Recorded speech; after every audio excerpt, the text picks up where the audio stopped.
Hello friends, my name is Shalu Das. Welcome to my education live talk channel. I hope सब लोग अच्छे होंगे। तो बहुत बहुत धन्यवाद मेरे चैनल के साथ जुड़े रहने के लिए और वीडियो को लास्ट तक देखने के लिए। जिन्होंने अभी तक मेरे चैनल को सब्सक्राइब नहीं किया है तो पहले तो जाकर सब्सक्राइब कर लेना and press the bell icon for upcoming notification. देखिए गाइस, आपका एक लाइक हमें बहुत मोटिवेट करते हैं, तो प्लीज़ वीडियो देखकर एक लाइक कर देना और फ्रेंड लोगों के साथ शेयर कर देना वीडियो को, ताकि उन लोगों को भी पता चले इसके बारे में। तो गाइस, आप लोगों को मालूम ही है, हम लोग NTA UGC net GRF set and PhD guide provide करते हैं आप लोगों के लिए, ताकि आप लोगों को बेनिफिशियल हो जाए। तो आज का हमारा टॉपिक है how to write research proposal. तो हमारा टॉपिक पे आ जाते हैं। मेनली आप लोगों को रिसर्च प्रपोजल का मीन्स तो पता ही है, लेकिन हम डिस्कस करेंगे कैसे रिसर्च प्रपोजल क्या है, कि how to write research proposal क्यों लिखना चाहिए, क्यों कैसे लिखते हैं। तो ये सब इसके बारे में आज हम लोग डिस्कस करेंगे। तो देखते हैं क्या क्या है। तो चलिए देखते हैं इसके बारे में। देखिए गाइस, रिसर्च प्रपोजल आप लोगों को मालूम ही है कि रिसर्च प्रपोजल हम लोग क्यों लिखते हैं। रिसर्च प्रपोजल का मीन क्या है, पहले तो आप लोगों को मालूम होना चाहिए what do mean by the term research proposal. Research proposal का मीनिंग क्या होता है। तो देखिए गाइस, मैंने नेक्स्ट स्लाइड में ऐड किया है रिसर्च प्रपोजल क्या है, लेकिन उससे पहले मैं आप लोगों को बता देती हूँ कि रिसर्च प्रपोजल क्या होती है। देखिए guys, research proposal mainly research proposal के कुछ पार्ट भी है, लेकिन पहले आप लोगों को समझना चाहिए रिसर्च प्रपोजल क्या है, रिसर्च प्रपोजल हम क्यों लिखते हैं। तो आप लोगों को मालूम ही है, आप लोगों में से बहुत सारे स्टूडेंट हैं जो कि नेट सेट GRF के लिए प्रिपरेशन कर रहे हो। तो जब आप लोग PhD इंटरव्यू के लिए जाते हो, तो वहाँ पर जो आप लोगों को इंटरव्यू लेता है, तो उनके सामने आप लोगों को सबमिट करना पड़ेगा एक रिसर्च प्रपोजल। तो रिसर्च प्रपोजल आप लोगों को सबमिट करना पड़ेगा। तो रिसर्च प्रपोजल कैसे लिखते हैं आप लोगों को मालूम ही है। जब आप लोग रेट या research eligibility test RET qualify होते हो, उसके बाद आप लोग जब PhD में आप लोगों को जब इंटरव्यू में बुलाया जाता है, आप लोगों को जब वाइवा होता है, तो आप लोगों को you need to submit a research proposal. I hope clear. Next देखते हैं रिसर्च प्रपोजल का मीनिंग क्या है। देखिए गाइस, रिसर्च प्रपोजल पहले तो आप लोगों को रिसर्च प्रपोजल लिखने से पहले रिसर्च प्रपोजल के जो कुछ भी स्टेप्स है, जो कुछ भी फॉर्मूलाज क्राइटेरियाज है, जो कुछ भी एलिमेंट है, उसके पहले आप लोगों को अंडरस्टैंडिंग होना चाहिए कि रिसर्च प्रपोजल किसको बोलते हैं। तो देखिए यहाँ पर लिखा है, a research proposal is a document proposing a research project generally in the sciences or academia and generally constitutes a request for sponsorship of that research. Proposal are evaluated on the cost and potential impact of the proposed research and on the surroundings of the proposed plan for carrying it out. तो आप लोगों को मालूम ही है, ये जो आपका research proposal है, रिसर्च प्रपोजल का मतलब क्या होता है। ये एक ऐसी डॉक्यूमेंट है और ऐसा प्रपोज करते हैं एक रिसर्च प्रोजेक्ट को। देखिए गाइस, ये जो आपका रिसर्च प्रपोजल है, रिसर्च प्रपोजल मेनली आप लोगों को जो कि PhD इंटरव्यू में जब आप लोग जाओगे, तब उसको जब आप लोग इंटरव्यू देने के लिए जाओगे, तब जो इंटरव्यू लेगा उसको आप लोग सबमिट करना पड़ेगा एक रिसर्च प्रपोजल। तो रिसर्च प्रपोजल हम कैसे लिखते हैं उसके बारे में आज हम लोग डिस्कस करेंगे। मेनली ये जो आपका रिसर्च प्रपोजल है, रिसर्च प्रपोजल के कुछ क्राइटेरिया है, उसके बेसिस पे आप लोगों को रिसर्च प्रपोजल लिखना चाहिए। लिख के आप लोगों के इंटरव्यू के पहले आप लोगों को इसको लिखना चाहिए। तो कुछ दिन पहले उसको लिखकर आप लोग उस फॉर्मेट को ले जाना चाहिए।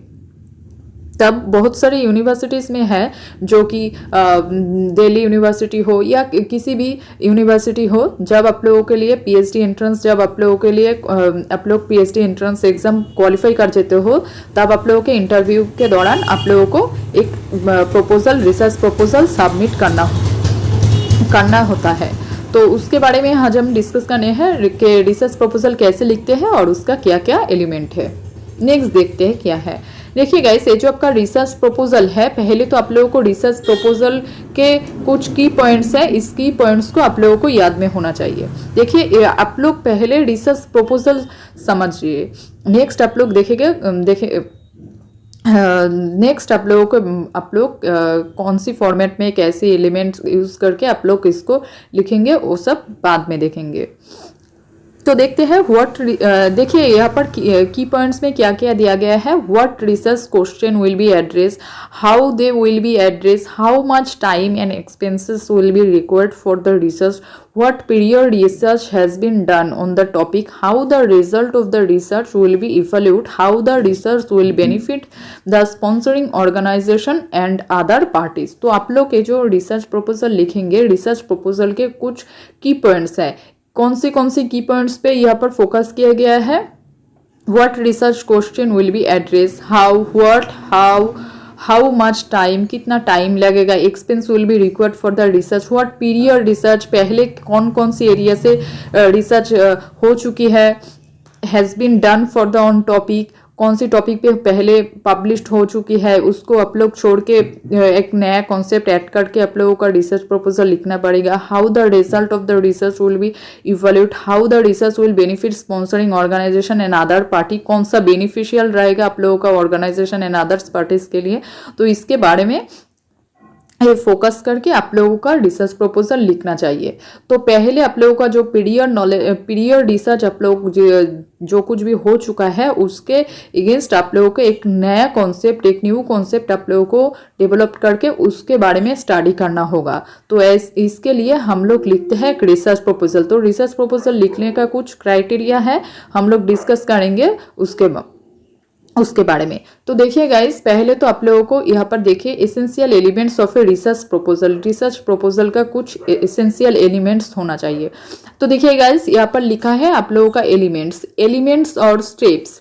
देखिए गाइस, एक कुछ रिलेटेड ही है, आप लोगों का जो भी एलिमेंट्स है उस एलिमेंट के बेसिस पे आप लोग स्टेप पे ध्यान देना है। स्टेप मतलब क्या है, प्रॉपर सीक्वेंस बाय सीक्वेंस आप लोगों को कौन सा आता है, सीक्वेंशियल फॉर्मेट में आप लोगों को देखना चाहिए। तो यहाँ पर एलिमेंट्स दिया गया है, एलिमेंट्स और स्टेप्स आर इंटर रिलेटेड। तो यहाँ पर कुछ रिसर्च कुछ एलिमेंट्स मैंने ऐड किया है, लेकिन आप लोगों का जो स्टेप्स है वो इससे रिलेटेड है। आई होप क्लियर। देखिए गाइस, ये जो आपका रिसर्च प्रपोजल है, रिसर्च प्रपोजल जब आप लोगों को सबमिट करना पड़ेगा, आप लोगों का जब इंटरव्यू होगा तब आप लोगों को जब रिसर्च प्रपोजल सबमिट करना पड़ेगा, तो आप लोग एक प्योरली एक अच्छी तरीके से एक ऐसा रिसर्च प्रपोजल लेकर जाए ताकि आप लोगों का जो भाइबा होता है तो उसको आप लोग क्वालिफाई कर जाओ। आई होप क्लियर। तो देखिए गाइस, ये जो आपका रिसर्च प्रपोजल जब आप लोग घर पे बनाओगे तब आप लोगों को एक ध्यान देना चाहिए कि आप लोग फर्स्ट से लेकर लास्ट तक एक प्रॉपर सिक्वेंशियली एक ऐसे लिख के जाओ ताकि आप लोगों का जब आप लोगों का इंटरव्यू होगा तब आप लोग जब सबमिट करोगे तो जो इंटरव्यू लेगा तो उसको बहुत अच्छी तरीके से पसंद आ जाए। आई होप क्लियर।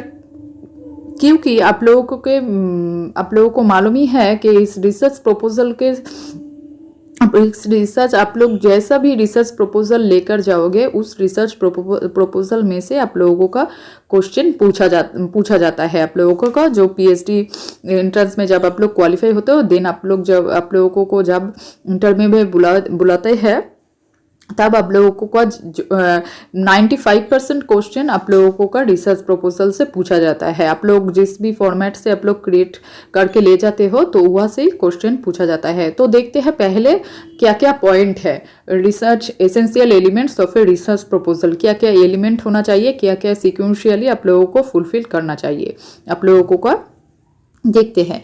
तो पहले देखिए गाइस, पहले है आप लोगों का टाइटल। तो पहले तो आप लोगों को एक बहुत अच्छी तरीके से एक टाइटल ढूंढना चाहिए जो कि बहुत कॉन्साइज हो और बहुत इंफॉर्मेटिव हो। लेकिन टाइटल आप ऐसे क्रिएट करो ताकि टाइटल बहुत बिग नहीं होना चाहिए, एक स्मॉल सा टाइटल होना चाहिए। टाइटल को आप लोग एक टॉपिक ऐसे चुनो ताकि आप लोगों का बहुत अच्छे हो, बहुत अच्छे वाले टॉपिक आप लोग चूज़ करो। ज़्यादा लेंदी मत करना, लेंदी टाइटल देखने में अच्छा नहीं लगता और पढ़ने में भी अच्छा नहीं लगता है। एक स्मॉल करके छोटा सा एक बिल्कुल एक अच्छा सा आप लोग एक टाइटल पहले चूज़ करो कि टाइटल क्या दोगे। ओके, तो पहले तो आप लोगों को टाइटल होना चाहिए। देखिए बहुत सारी टाइटल आप लोग चूज़ करते हो, जब बहुत सारी टाइटल आप लोगों को जो जो भी सब्जेक्ट है उस सब्जेक्ट के बेसिस पर आप लोगों को फील्ड्स एरिया से रिलेटेड, आप लोग कौन सा डिपार्टमेंट से हो, कौन सा फील्ड से हो, तो उसके रिलेटेड आप लोग टॉपिक चूज़ करो। अगर प्री सर्विस एजुकेशन के साथ टॉपिक चूज़ करते हो तो वहाँ पर बहुत अच्छी तरीके से टीचर एजुकेशन के साथ चूज़ करते हो आप लोग। तो आप लोग एजुकेशन टेक्नोलॉजी में जो कुछ भी आते हैं उसको टाइटल में ऐड कर सकते हो। बहुत एजुकेशन के जितने भी फील्ड है उसमें उसमें से एक अच्छा वाला टॉपिक आप लोगों का चूज़ करना पड़ेगा। आई होप क्लियर। नेक्स्ट आप लोगों को इंट्रोडक्शन। अब जब टॉपिक चूज कर लेते हो उसके बाद आप लोगों का इंट्रोडक्शन देना चाहिए। मानो कि मैंने एक टॉपिक चूज किया है प्री सर्विस टीचर एजुकेशन, तो प्री सर्विस टीचर एजुकेशन ये तो एक छोटा सा पार्ट है ना। मानो मैंने एक टॉपिक चूज किया है students attitude towards pre service teacher education in relation to socio economic status. तो यहाँ पर मैंने ज़्यादा फोकस किस में दिया है, प्री सर्विस टीचर एजुकेशन को। तो मैं क्या करूँगी, ये जो आपका प्री सर्विस टीचर एजुकेशन है उसको पहले एक छोटा सा इंट्रोडक्शन दूंगी आप लोगों का। जो ये तो आप लोगों का बहुत आप लोगों को पता ही है, जो आप लोग मास्टर्स किए होंगे तो आप लोगों को एक डिसर्टेशन देना पड़ेगा। डिजर्टेशन आप लोगों को वहाँ पर दिया होगा, तो आप लोगों को आइडिया है। तो उसके जैसा एक आप लोगों को वहाँ पर आप लोगों को था ह्यूज इन्फॉर्मेशन था, तो यहाँ पर छोटा करके आप लोगों को ले जाना पड़ेगा एक रिसर्च प्रपोजल। तो पहले आप लोग एक अच्छा सा टाइटल चूज करना, देन उसके बाद आप लोग को एक प्रॉपर इंट्रोडक्शन देना।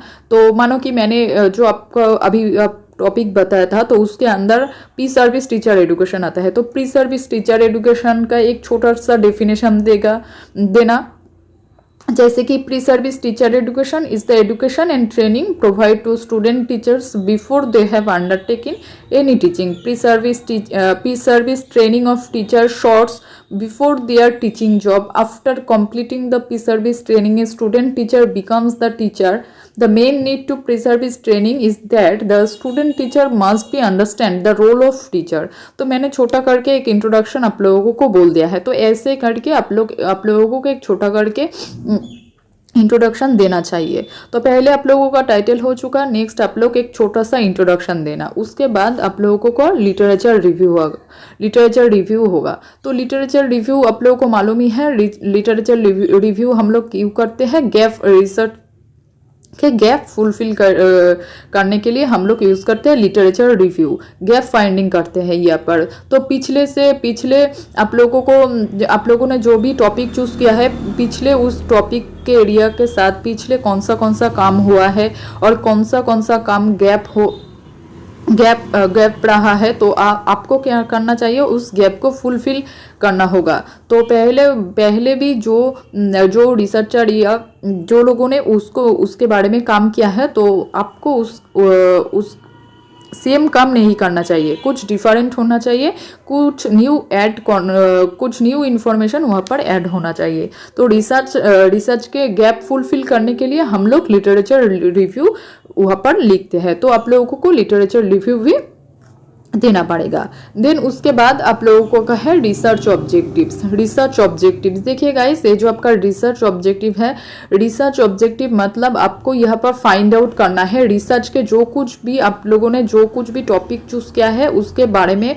उसके कुछ ऑब्जेक्टिव्स के बारे में आप लोगों को देना चाहिए। वहाँ पर आप लोगों का हाइपोथेसिस ऑफ द स्टडी किया क्या, हाइपोथेसिस आप लोगों को मालूम ही है कि हाइपोथेसिस का मतलब क्या होता है, टेंटेटिव सोल्यूशन। आप लोग एक टेंटेटिव सोल्यूशन करते हैं, एक एजम्पशन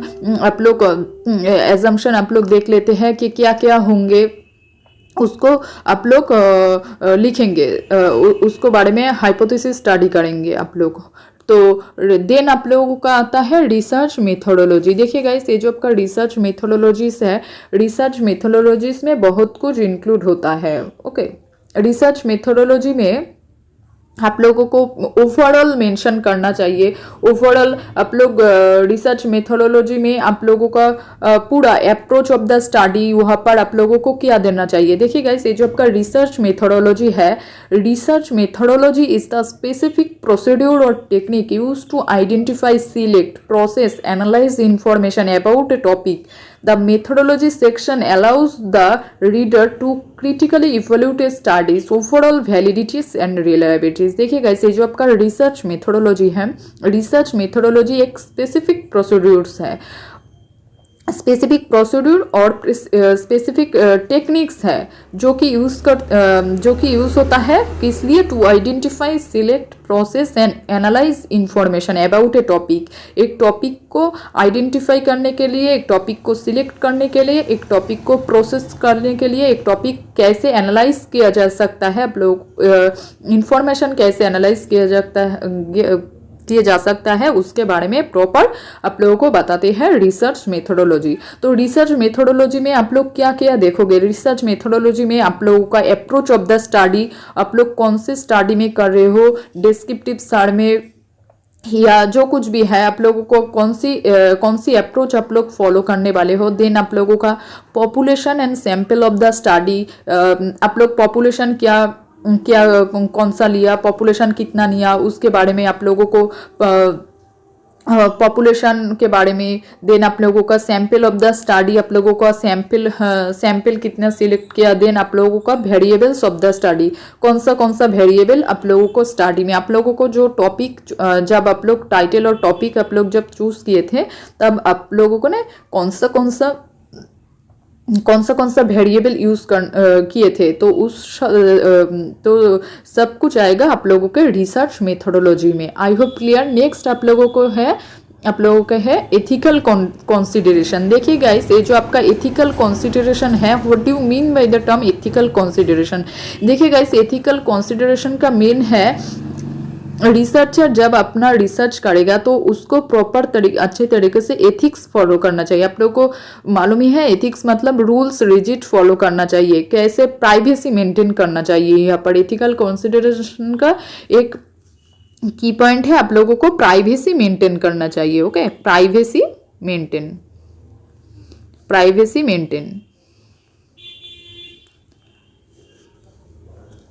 मेंटेन करना चाहिए आप लोगों को। आई होप क्लियर। देखिए, प्राइवेसी मेंटेन इसलिए करना चाहिए प्रॉपर अच्छी तरीके से, जहाँ पर आप लोगों को डाटा कलेक्शन किया है, जितने भी सैंपल चूज किया है, कितने ऑथेंटिसिटी है उसके अंदर, एथिकल कंसिडरेशन उसमें आते हैं। नेक्स्ट आप लोगों का है शेड्यूल एंड टेंटेटिव टाइमलाइन। आप लोगों का फुल यहाँ पर टेंटेटिव टाइमलाइन का मतलब है, आप लोग जब एक स्टडी, आप लोग मानो कि जिस भी टॉपिक और जिस भी टाइटल आप लोगों ने चूज किया है रिसर्च प्रपोजल के लिए, तो उसको अब रिसर्च प्रपोजल के लिए वहाँ पर तो एक टेंटेटिव सा आप लोग आइडिया देना है कौन सा है। तो आप लोगों का स्टडी एक टेंटेटिव आइडिया देना है कि आप लोगों का स्टडी कितने टाइम लगेगा। वहाँ पर टाइम को आप लोग एक टेंटेटिव सा टाइम आप लोगों को देना चाहिए, टाइमलाइन और शेड्यूल वहाँ पर फॉलो करना चाहिए। आप लोगों का आप लोग जो रिसर्च करोगे तो उसको कितने टाइम में, कितने वक्त पे आप लोगों का अचीव आप लोग कर सकते हो उस ऑब्जेक्ट, माने जो कुछ जैसे कि आप लोगों ने जो कुछ भी ऑब्जेक्टिव चूज किया है उसको आप कितने वक्त में, कितने टाइम में आप लोग अचीव करोगे।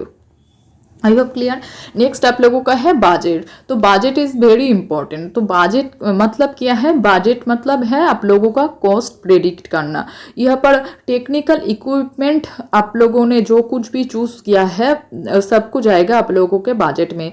तो बजट में आप लोगों को मनी इन्वेस्ट करना पड़ेगा, क्या क्या आप लोगों ने क्या क्या टेक्निकल इक्विपमेंट लिया है, क्या क्या हार्डवेयर सॉफ्टवेयर यूज किया है, तो उसके बारे में आप लोगों को कितना पैसा खर्च हुआ है, तो आप लोगों को वहाँ पर कॉस्ट प्रेडिक्ट करना चाहिए। टेंटेटिव बजट आप लोगों को एक वहाँ पर लिखना चाहिए। आई होप क्लियर। नेक्स्ट आप लोगों का है सिग्निफिकेंट ऑफ द रिसर्च। अब आप लोगों का रिसर्च जो आप लोगों ने जो टॉपिक या कंटेंट टॉपिक या टाइटल चूज किया है उसके बारे में आप लोगों को सिग्निफिकेंट ऑफ द रिसर्च, जो आप लोग जब एक रिसर्च करोगे तब वो कितना सिग्निफिकेंट है, आप लोगों को जो भी रिसर्च आप लोग करने वाले हो वो कितना सिग्निफिकेंट है, सब कुछ आप लोगों को फॉलो करना चाहिए। देन आप लोगों का लास्ट में है आप लोगों का रेफरेंस। तो रेफरेंस मतलब आप लोगों को मालूम ही है, रेफरेंस और बिब्लियोग्राफी लास्ट में देना पड़ेगा। आप लोग ये जो फर्स्ट टू लास्ट आप लोगों ने इंफॉर्मेशन कलेक्ट किया है, या अब कौन सी एरिया से लेकर कौन सी बुक पढ़कर कौन से स्टडी करके यहाँ पर किया है, तो वहाँ पर आप लोगों का राइटर का नाम, बुक का नेम और जर्नल या किसी भी जर्नल या जैसे जिस किधर से भी आप लोगों ने किया है तो उसका नाम आप लोगों को रेफरेंस में ऐड करना होगा। तो आई होप क्लियर, ये सब कुछ होता है आप लोगों को रिसर्च प्रपोजल में। तो इतना ही था आप लोगों का रिसर्च प्रपोजल। देखिए गाइस, ये जो रिसर्च प्रपोजल है, रिसर्च